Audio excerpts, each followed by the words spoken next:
Bwana Yesu asifiwe, watoto wa Mungu. Asifiwe mara tena kwa neema hii ambayo ametukirimia leo. Hatuwezi kuanza safari yoyote ile bila kumwambia asifiwe.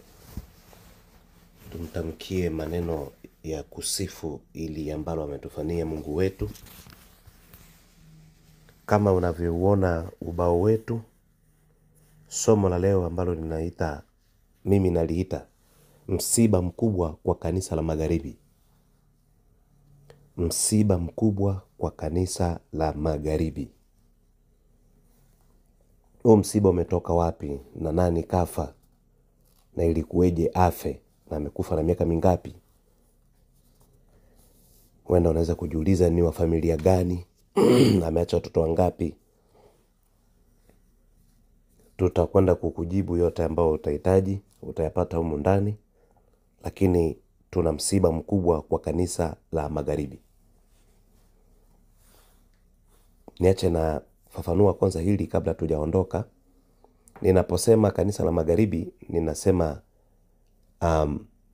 sisi wa Afrika tunaposema Magharibi, ina maana tunasema nchi za wenzetu weupe. Ndio tunaziita Magharibi. Yaani ukivuka ukitoka Afrika, unashika ndege unaenda Magharibi, huko utazikuta nchi za wenzetu weupe. Huko ndiko ninakotaka kumaanisha kwamba kuna msiba mkubwa ambao umetokea na ni msiba mkubwa. Tutaenda kuelewana ninapokwenda kulifafanua hili. Kanisa ambalo Yesu Kristo aliliacha duniani amelikabidhi wachungaji. Kanisa lilikabidhiwa wachungaji wakalipewa kanisa. Na wakati wachungaji walilipewa kanisa, kazi ilikuwa ni moja, kuilea. Kazi ilikuwa ni moja, wailee kanisa. Lakini wachungaji wa Magharibi ambao nataka niongee hapa, sio wote wa Magharibi. Nataka niongee wachungaji wa Magharibi wa rangi ya Kiafrika. Wachungaji weusi, wachungaji wa makanisa ya Afrika ambao wanalea makanisa huko Ulaya, huko Marekani, Australia na penginepo popote. Hawa ninataka niongelee zaidi sana kwa muda huu. Kwanza ninataka nikupe picha halisi ya wanavyoishi watu hawa wa Magharibi. Ni kwamba kila mmoja ana familia, anaitwa ni mchungaji, lakini ana familia yake, na hiyo familia yake inahitaji mahitaji ya ndani. Anatakiwa alipe nyumba na afanye vinginevyo vile ambavyo vinatakiwa, kwa kumbuka hata ndugu zake walioko Afrika, kwa kuwatumia aidha $1 au $3. Lakini sasa alipofika huku yeye mchungaji na kukaa kwenye nchi hii ambako kunahitajika hivi vitu vifanyiwe, na akajitaja kwamba nitaweza kuilea kanisa. Mimi nitakuwa ni mchungaji hapa, aidha msaidizi wa kanisa hapa. Yeye huyu mchungaji anatakiwa haende kazini masaa 8. Haya masaa 8 wengine ni masaa 9, lakini watamlipa masaa 8. Maana haya masaa ili lisaa limoja wanalichukulia kama vile alichukua pumziko, alipumzika kule kazini. Maana sio kama chuma ambacho kitaanza kutumika tangu alipoanza lisaa la kwanza mpaka atakapotimiza masaa 8 akiwa anatumika. Ni vigumu. Kwa hiyo atatoka nyumbani, sio ajabu saa 1 au saa 2, tuchukulie saa 2 anatoka, anaondoka kazini, atarudi saa 11 ndo anafika nyumbani. Na hiyo analazimika kutumika, sio ajabu, walio wengi ni siku 5, siku ya kwanza mpaka siku ya 5. Huyo ndi mchungaji, anarudi saa 11 anafika nyumbani kwake, yupo hoi. Maana tangu azaliwa hajawaigi kutumika masaa 8. Sasa hivi ndo yamemkuta sasa, analazimika atumike masaa hayo akiwa wima. Anakuja mwili uko hoi, anarudi nyumbani. Ana siku 2 za kupumzika. Kwa siku hizi 7 za wiki ana siku 2 za kupumzika. Naomba unifuate, utaelewa msiba huu umetokea wapi. Teka sikio. Basi ana siku 2 za kupumzika, maana alianza siku ya kwanza mpaka ya 5, lakini ya 6 na ile tunaziita Jumapili ndo anapumzika nyumbani. Hii Jumamosi siku ya 6 yuko kidogo bize na misiba. Alimsikia fulani alipata msiba kwenda kumtembelea. Alisikia fulani aliumwa, ni ndugu yake huyo ya kimwili, anaenda anamtembelea. Wana program ya kwenda kumuoza binti wao sehemu fulani, wakachukue mahali. Huwa anapanga huo mpango, anaenda. Na hiyo siku ya 6 hivyo ndio kwake yeye anasema kwamba ndio pause kidogo, atulie nyumbani. Unamkuta kama vile siku ya 6 na yenyewe yuko bize.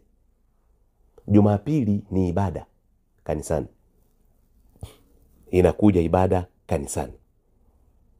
Moja kwa moja anaenda kanisani, ibada inafanyika na anarudi. Kwa hiyo unamkuta huyu mchungaji yuko bize kiasi hiki. Sijui kama Yesu naye anajiuliza swali hili. Najiuliza ana muda gani wa kuyashughulikia masuala ya kanisa. Kubeba kanisa ni zaidi ya kulibeba nchi. Kubeba kanisa, wanaoongoza nchi wana kazi ndogo sana kuliko mchungaji.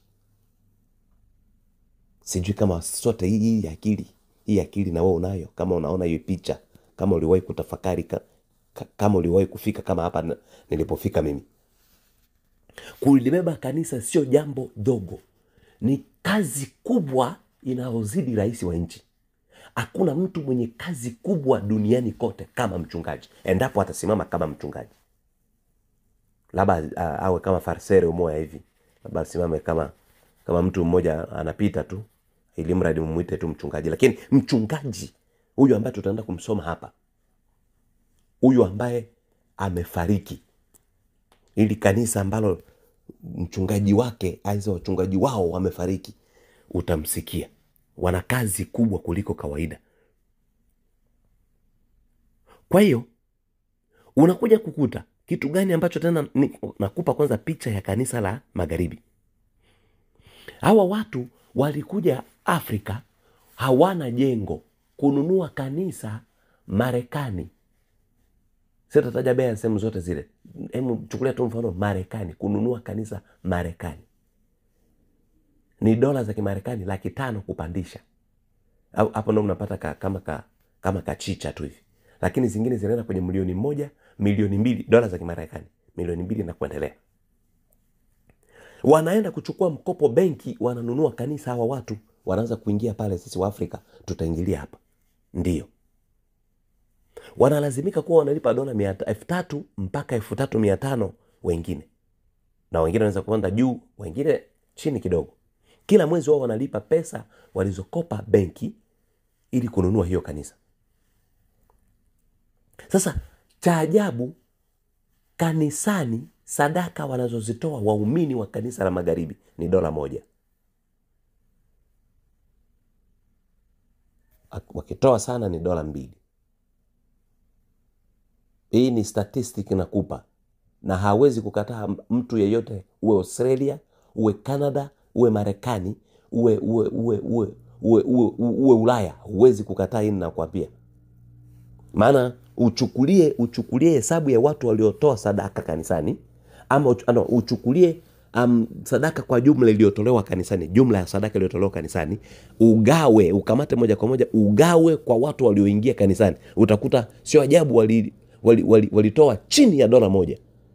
Hapa nakwambia $1 au 2, na hapo ni kutaka tu kuwafariji kidogo. Maana mtu yupo Marekani anaenda kanisani anatoa $1, anamtolea Mungu wake $1. Ifike sehemu ya 10 kipindi cha kutolewa, wanakataa kuzitoa. Kanisa ya watu 200, ndani yake mna watu 100 wanafanya kazi, watakaotoa sehemu ya 10 hawazidi 15. Fuata msiba ninakwambia, usikie msiba ninaokuambia ndio huu. Kanisa la watu 200 ambao kidogo wanaweza kuwa wanafanya kazi, tuchukulie watu 100. Kwenye watu 100 wanaotoa sehemu ya 10 hawaendi zaidi ya 15. Wakifika 20 ni bahati. Na humu muna vingine vimeumwa meno na shetani humu ndani humu. Yeye anapokea pesa kadhaa, sehemu ya 10 anapeleka anavyotaka yeye. Ewa anachukua $50 bana. Chukua $40 bana. Chukua $20 hizo. Atoi kulingana na maandiko, anatoa mumuone tu kwamba naye huwa anatoa sehemu ya 10. Kilio kwa kanisa lililoko magharibi. Sasa mchungaji, mshahara wa kumlipa huyu mchungaji uko wapi? Kwa sura hii ya hili kanisa, kwanza wanadaiwa $300,000 kila mwezi. Wao wanalipia nini kanisa? Mkopo ule ambao walichukua benki. Pili, wana mapaswa mengine. Umeme unatakiwa kulipiwa, gazi inatakiwa kulipiwa, jalala inatakiwa kulipiwa, ardhi mnakokalia pale inalipiwa. Unaona kuna vikorombweso vingine hapa, vitu vingine hapa inatakiwa vilipiwe. Ina maana hii 3,000 na kuambia itaenda zaidi ya 3,000. Kwanza ili kanisa lenye kutoa $1, $2, akitoa mingi $5, je, wataweza kumudu kulipa kanisa? Baadaye na wamwambie mchungaji, kaa chini mchungaji, sisi tufanye nini? Sisi tutakuwa tunakupa ule mshahara unaopokea wewe kule kazini kwako ili ufanye kazi vinavyotakiwa. Simuamini Mwafrika ambaye anaweza kufanya hivyo. Simuamini. Mimi nasema simuamini. Kama wapo ndio. Sababu hapa itachukua nini? Itawagharimu $5,000 au $6,000 kila mwezi. Wao wanazipata kwenda kufanya haya mahitaji ambayo wanatakiwa.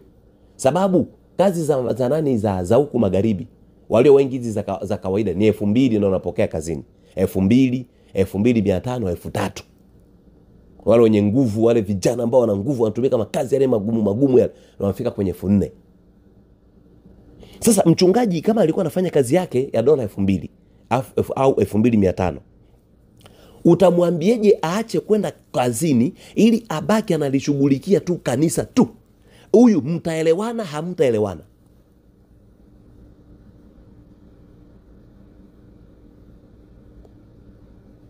Si tunaulizana kwanza, tuko hapa sote, naomba majibu. Tutaelewana hatuta? Huyu mchungaji kumwambia akete nyumbani abaki tu akilishughulikia kanisa, tutaelewana hatutaelewana?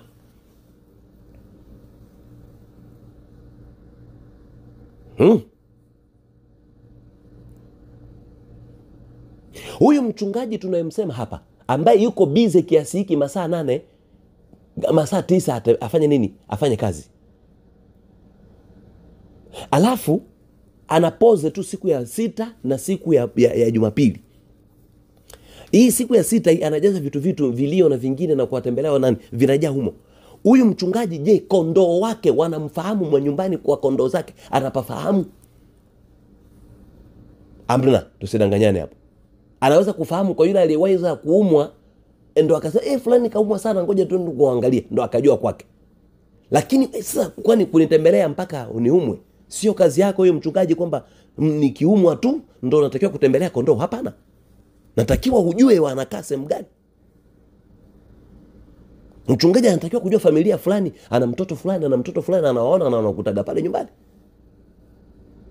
Sasa ambacho kingisababisha mchungaji afanye nini? Atulie chini. Ndio huu mshahara angeambiwa tulia chini, maana yeye ana majukumu ambayo anatakiwa kuyajaza.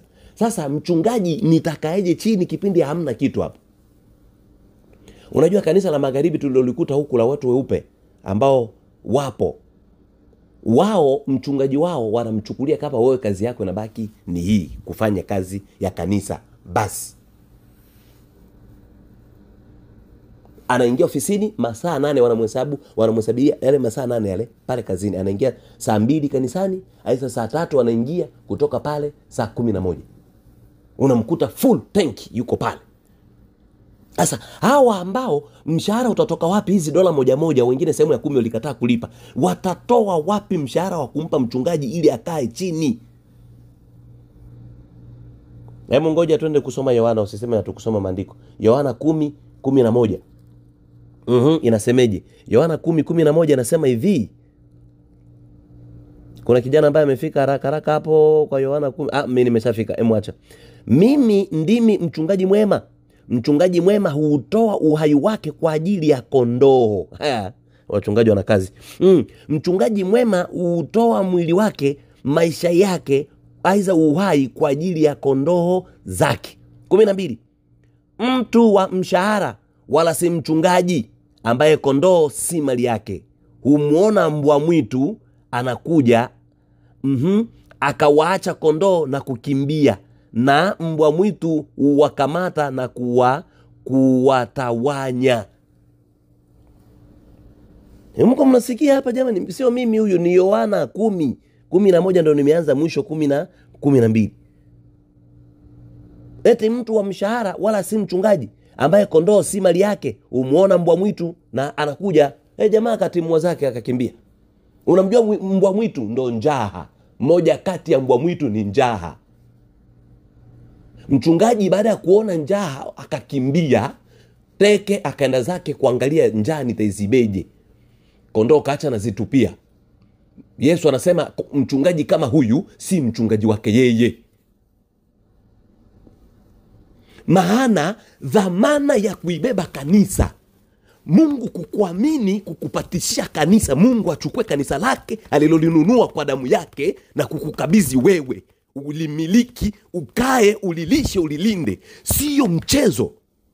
Kama hamjui dhamana mliopewa wachungaji, kupewa kanisa ulilishe, ulitunze mpaka atakapokuja Bwana, na mshahara wako anao.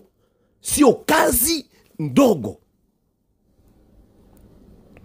Ulipewa kazi kubwa kuliko kazi ambayo Mungu ndo angeisimamia. Mungu angelisimamia. Hapana urais wa nchi. Mungu hakusema kwamba ulikuwa ni mpango wake kulisimamia. Hapana. Mungu alikupa dhamana, amekuamini mpaka uaminiwe. Mungu anasema kwamba chukua. Baadaye mbwa mwitu akaja, ukakimbia, ukaenda ukaacha kondoo. Ole wako. Msiba mkubwa kwa kanisa la Magharibi. Kwanza waumini wanatoa $1, anakataa kutoa sehemu ya 10. Sitoi. Naweza kumshibisha mchungaji na watoto wake. Sana nguvu zake aende kazini. Mchungaji naye baada ya kuona mbwa mwitu ambaye anamuita ndo njaa, wa kwanza ndio njaa, mbwa mwitu aliyesema Yesu. Labda mafikiri mbwa mwitu eti ni lile linyama la porini. Hamna, ngoja nikupe tafasiri yake. Njaa ilipokuja, mchungaji katimua, kaacha kondoo zikatawanyika, na huyo akaja akawafurusha, akawateka. Alafu tuchungaji tunalilia kijana tu miaka mingapi hapa, na mimi niwe mchungaji, na mimi niwe mchungaji. Karama akanaga, hakana karama ya kiuchungaji, lakini kanalilia na mimi niwe mchungaji. Ole wako wewe kijana, ole wako. Kanisa sio jambo dogo wewe. Utakufa huko wima hivi. Fikiri huko mtakatifu, unafanya vitu vyako vyote, lakini ulishindwa kulilea kanisa vizuri, utaangamia. Unafikiri kanisa ni mchezo? Unaanza kujiuliza sasa, wachungaji wangefanya nini? Agawe basi, agawe masiku. Tatumika siku ngapi? Natumika siku kadhaa, na zingine siku basi naziacha kwa ajili ya Mungu. Hebu niandikieni pale basi, natumika siku 4. Ama ile ya 5 tutakuwa nafanya huduma za Mungu. Wakati tunasema hivi kwenye uwanja wa mapambano wa vita, sikiliza wanavyowaambia wanajeshi.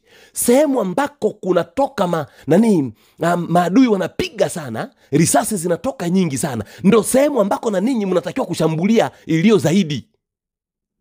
Sikiliza, wakati mko kwenye pambano la vita, pale panakowaka moto mwingi, pale ndilo eneo na ninyi mnatakiwa mlisambaratishe pale, muangamize. Na magharibi ni sehemu ambako kanisa, dunia imekufa. Sasa sehemu kama hii wachungaji walitakiwa kuwa wako makini sana. Tuwe na wachungaji wale ambao anakaa kwenye maombi, utafikiri hana akili sawa. Siku 2 mchungaji hali kwa ajili ya kulitafutia kanisa chakula. Kuvunja nguvu, kuomba nguvu ili uende kanisani ukihubiri power, watoto waone Mungu tuko naye hapa kanisani. Fikiri sema kulelea kanisa la Magharibi ni mchezo wewe. Hapa unatakiwa upate siku za kufunga kuliko kawaida. Kama Afrika wanafunga, wewe uwe zaidi, maana uko kwenye moto. Kama uioni dunia inavyokwenda, angalia Magharibi, nchi imeisha hii. Mnaenda uchi na watu kanisani. Sio sehemu ya kucheza hii magharibi. Ni sehemu ambako ulitakiwa upate muda mwingi. Nitafanyeje? Angalia namna ya kufanya. Kama una vitoto vinatumika pale nyumbani kwako, waambie sasa kazi ya kutumika nataka kuiacha kwa ajili ya kulea kanisa. Na wala kwa Mungu upeleki kizingizio kwamba mimi nilikosaga watu walikuwa watoe sehemu ya 10 kisha walikuwa toa $1 na mimi ndio hiyo sababu yako hiyo. Chunga kwa familia yako ndio iambie. Pana kwa Mungu. Damu ya Yesu ni mwagika. Ni Pasaka, hii ni Pasaka, niko nakwambia. Damu ya Yesu ni mwagika na ikanunua kanisa. Alafu ukaachiwa wewe. Sijui kama unajua thamani, kama unaelewaga thamani ya kanisa. Mungu akakuachia kanisa wewe. Taka kulichukulia kama nini? Toe macho. Ila nalifurahia kanisa la magharibi. Maana bado nawaona wamoja ambao wako hai. Wachungaji wamoja ambao niliuliza waumini mwingine hivi kwamba mchungaji wetu akikuona ukufika kanisani, simu itaringi, atakupigia tu baada ya ibada. Kulikoni mbona sija kuona? Wengine anaenda kwao, wanafika pale wanafanya maombi. Nikasema kumbe bado hapa. Ndio, bado kuna masalia. Sio wote walioangamia. Wale wawili, kuna wawili watatu wamesalia. Kama 98, kama 97 wameondoka, lakini bado magharibi kuna wengine bado akili zingali kichwani. Wanalilea kanisa vizuri. Mungu akubariki sana wewe mchungaji ambaye unafanya hili. Yes, una muda wa kuomba kumtafuta Mungu kwenye mfungo. Unasoma Biblia na vitabu vingine ili unatafuta chakula, kondoo watakula nini? Sio tunaamka tu kwamba maneno si mengi kwenye Biblia nitakaokota. Wewe unajua dozi, unajua watu wanaumwa nini wewe? Ile mikrobe iko tumboni mwako unajua. Tumboni mle mko mikrobe. Hiyo mikrobe Mungu anajua kwamba utafute chakula kiki kitawasaidia kwa afya yao leo. Sio kila neno. Mungu akubariki sana. Huo ndio msiba tulionao kwa kanisa la magharibi. Na tusipoangalia kuna wengine hawatafika mbingu. Uwe na amani kwa maneno haya ya Mungu. Angalia dhamana Mungu alikupa ya kulisimamia kanisa. Uangalie namna kujipanga. Wewe Mkristo uangalie dola lako moja, kama itakuwa ina baraka sana kwa Mungu basi endelea. Kama unaona kwamba asizani, basi angalia mfumo mwingine utakaofanya. Mungu akubariki kwa siku hii ya leo. Amen.